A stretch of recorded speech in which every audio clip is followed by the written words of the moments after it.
Medical students எல்லாருக்குமே பேசிக் anatomy and physiology கண்டிப்பா தேவை. என்னதான் நம்ம கிளாஸ்ல பிபிடி போட்டு கிளாஸ் எடுத்தாலும், அது எல்லா ஸ்டூடண்ட்ஸ்க்கும் புரியிறது கிடையாது. ஸோ கான்செப்ட்ஸ் கிளியர் கட்டா புரியிற மாரி நம்ம நெறைய யூடியூப் வீடியோஸ் அப்லோட் பண்ணிட்டு இருக்கோம். அனாட்டமி, ஃபிசியாலஜிக்கு மட்டும் கிடையாது. பார்மகாலஜி, நியூராலஜி, ஆர்த்தோபெடிக்ஸ் அது மட்டும் இல்லாம நீட்ல நீங்க பிசிக்ஸ் அண்ட் பயாலஜிக்குரிய கான்செப்ட்ஸ் எல்லாமே நம்ம அப்லோட் பண்ணியிருக்கோம். அது மட்டும் இல்லாம நீட் பிசிக்ஸ் உடைய ஃபார்முலா புக்லெட் தனியா நம்ம ப்ரொவைட் பண்ணிட்டு இருக்கோம் ஃப்ரீயா.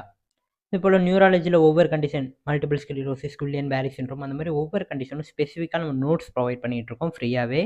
ஆப்தல்மாலஜி கன்டென்ட்டும் ரொம்பவே கிளியர் கட்டா குடுக்குறோம். இவ்வளோ ஃப்ரீயா கிடைக்கிறனாலயோ என்னவோ இது வந்து நமக்கு ரீச்சே ஆகல. சேனல் நேம் என்ன அப்படின்னு பார்த்தீங்கன்னா, சுகுமி SUKU M போட்டு ட்ரிபிள் I போட்டீங்க அப்படின்னா, கூகுள்லயும் சரி, யூடியூப்லயும் சரி ஃபர்ஸ்ட்டா வரும். ஸோ அதில உங்களுக்கு ஏதாவது கான்செப்ட்ஸ் புரியாம இருக்கு அல்லது புதுசா ஏதாவது கான்செப்ட் வேணும் அப்படின்னா கூட நீங்க கமெண்ட் செக்ஷன்ல கமெண்ட் பண்ணீங்க அப்படின்னா, வித்தின் 1 வீக்குள்ள அந்த கான்செப்ட்ட அவங்க அப்லோட் பண்ணிருவாங்க.